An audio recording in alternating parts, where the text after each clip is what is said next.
that whole glossy surface of success, the expensive cars, luxury homes, all the tech, and diving into what our sources claim is the singular highest form of human value, genuine connection. Mm-hmm. The material we've got contrasts this really radical internal intimacy with, external wealth. Mm-hmm. And then it introduces this psychological, almost cosmological villain responsible for why it's so scarce. It's this entity called the critical parent. Right. So our mission today is to unpack why this spontaneous kind of soul-deep feeling of connection is so incredibly rare, and to understand the precise mechanisms, both cultural and psychological, that seem to actively suppress joy, creativity, and that feeling of flow. Okay, let's unpack this. It is an immediate gut punch to conventional wisdom, isn't it?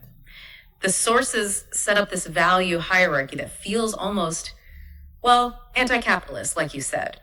They start by defining the peak experience as intimate cloneness between a loving woman and a man in oneness. That phrase itself, intimate cloneness, is pretty striking. It is. And what's really striking is the comparison they use to elevate this state. That's right. It doesn't just say it's great. It explicitly claims this oneness is far superior to any expensive luxury or deluxe comfort set by technological marvels, illustrious ornamentation. I mean, that's quite a statement. It's an outright rejection of material achievement as the main metric for a life well lived. And that rejection is important because it forces us, forces you maybe to confront where you spend your time. Are we pursuing the illustrious ornamentation, the gadgets, the designer stuff, the big house upgrades? Or are we pursuing this state of oneness? Exactly. The sources suggest that if you achieve true oneness, everything the technological world sells you becomes secondary, almost irrelevant. It's a really compelling statement, prioritizing that internal relational experience over any external marker of success. But okay, if this connection is the absolute pinnacle, why are we so obsessed with the ornamentation? Why is this oneness so hard to find? The source doesn't mince words there. It notes that this profound feeling is just rare to occur on Earth. And that rarity, that's the central tension here, isn't it, of the entire source stack. If the most valuable thing we can experience is this intimate connection, and yet it hardly ever happens, well, we have to look for what's actively blocking it. Right. What's getting in the way? And the sources immediately shift focus. It's not about personal failing, interestingly. It's onto systemic constraints, the cultural environment itself. So the scarcity isn't just bad luck. It's a consequence of the environment we're in. The sources point the finger squarely at culture's relationship with spontaneity. They state unequivocally, no culture allows a free fountain of spontaneity. Just think about that claim for a second. No culture. Spontaneity, that unconstrained, joyful, unexpected outpouring, it's arguably the root of true intimacy, right? And creative flow. Yeah, seems like it. So if culture systemically suppresses that, it's basically choking the very source of oneness. And what does that suppression actually look like in practice? It's not subtle, is it? It's not like a passive disapproval. No, not at all. The sources describe an immediate, almost visceral response. At the mere sign of spontaneity, the culture shouts out no. That sounds less like a polite rule and more like an aggressive, internalized veto, like an alarm going off. It really does, like a societal immune response against anything genuinely unconstrained. And what stands out to me is how specific the targets of this cultural veto are. The source highlights that the expression of creative talents is cruelly crushed by existing injunctions. Cruelly crushed, strong words. And cultural injunctions, those are the unwritten rules, right? The inherited shoulds and shouldn'ts that tell us how to behave. So if we connect this to the bigger picture, this crushing effect, it targets the things that actually make life worth living, not just abstract ideas. The injunctions, according to these sources, are specifically placed on fun, on joy, on happiness, and explicitly even on good times.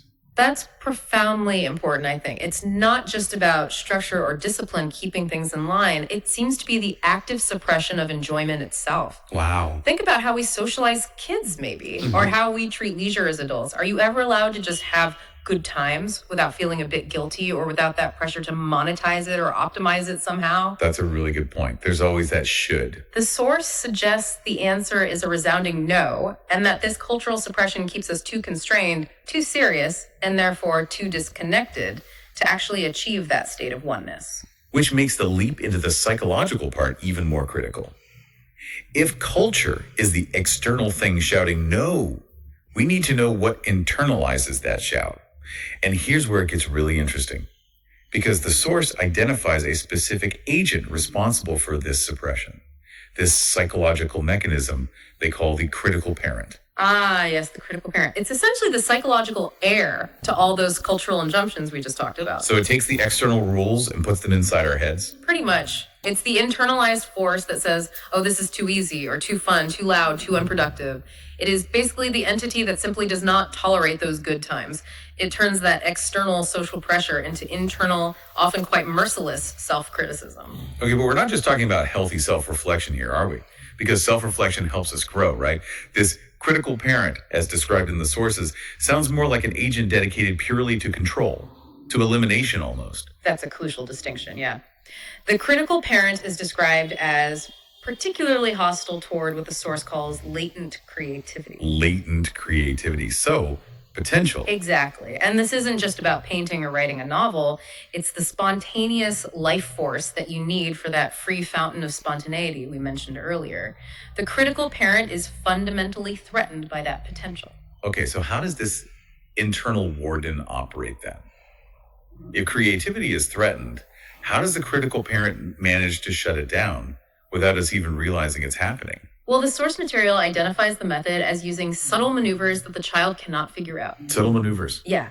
It's control by disorientation, basically. It's not a direct, obvious command like, don't you dare paint that. It's more like that creeping feeling of inadequacy that makes you procrastinate starting something new. Or that sudden loss of motivation when you realize your spontaneous idea might face judgment from others, or even from yourself. Exactly that. Or the voice that says, who do you think you are? Right when you feel a spark of joy. That's really powerful because it suggests our self-sabotage isn't just accidental.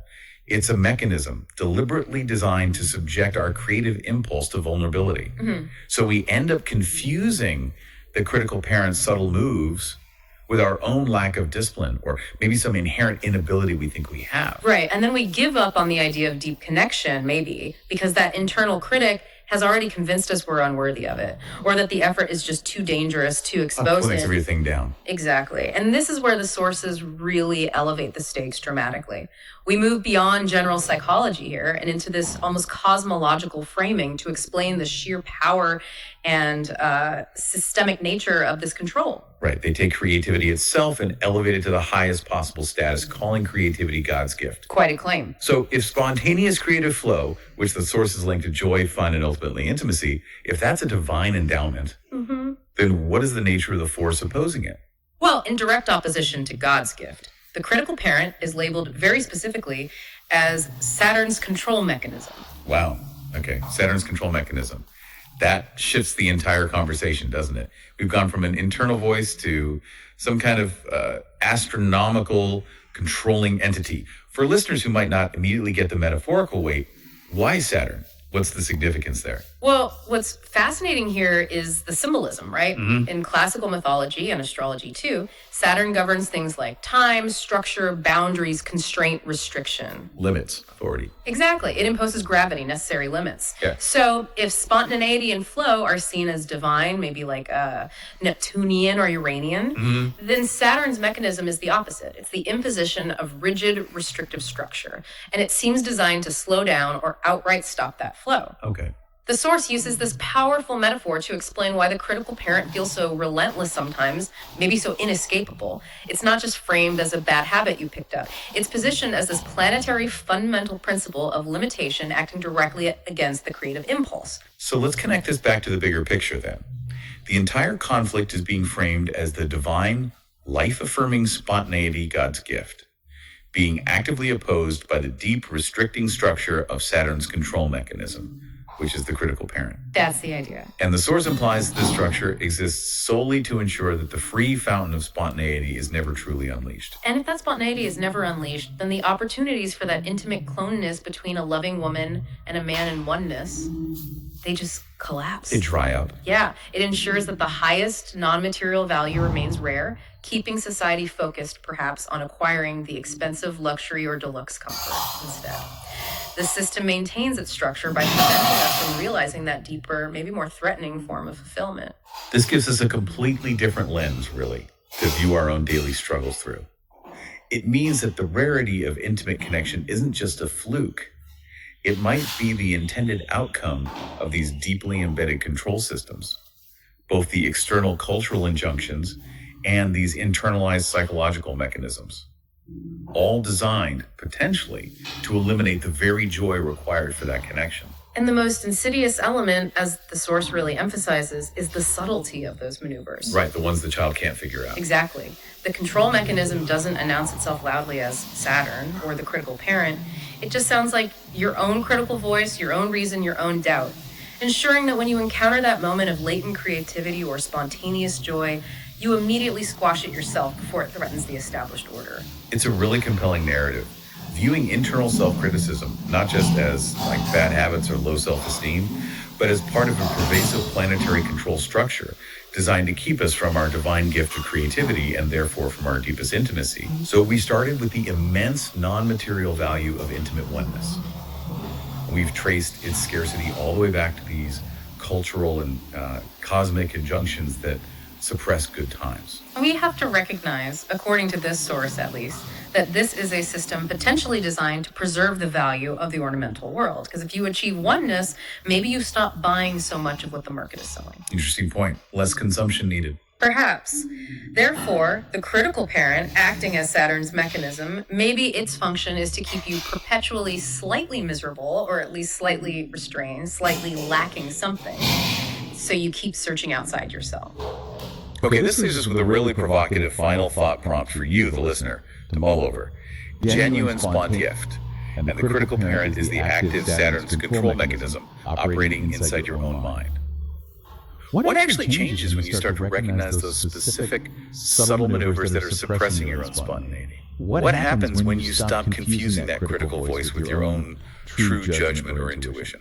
And building on that, considering how widespread the cultural crushing of fun, joy, and happiness seems to be, according to the source, and how deeply embedded the critical parent's subtle maneuvers are.